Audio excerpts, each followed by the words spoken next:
నువ్వు చీకటిలో ఉన్నావా? ఒకవేళ నువ్వు చెదిరిపోయి ఉన్నావా? ఒకవేళ ధైర్యాన్ని కోల్పోయి ఉన్నావా? నిరీక్షణను కోల్పోయి ఉన్నావా? అయితే నీ స్థితిలోనికి దేవుడు వస్తున్నాడు.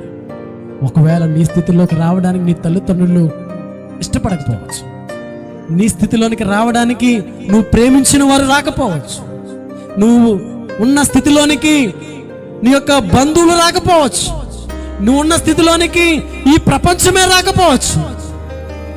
నువ్వు నా వారు అనుకున్న వారే నీ స్థితిలోనికి రాకపోవచ్చు. ప్రియమైన దేవుడు, అయితే తండ్రి అయినటువంటి దేవుడు సెలవిస్తున్న మాట ఏంటంటే, చెదిరిపోయిన నిన్ను, లేకపోతే తప్పిపోయి తిరుగుతున్న మనలను మన స్థితిలోనికి వచ్చి, నువ్వు చీకటిలో ఉన్నావో, ఎక్కడికి చెదిరిపోయి ఉన్నావో ఆ స్థితిలోనికి వచ్చి ఆయన నిన్ను లేవనెత్తేటువంటి దేవుడై ఉన్నాడు.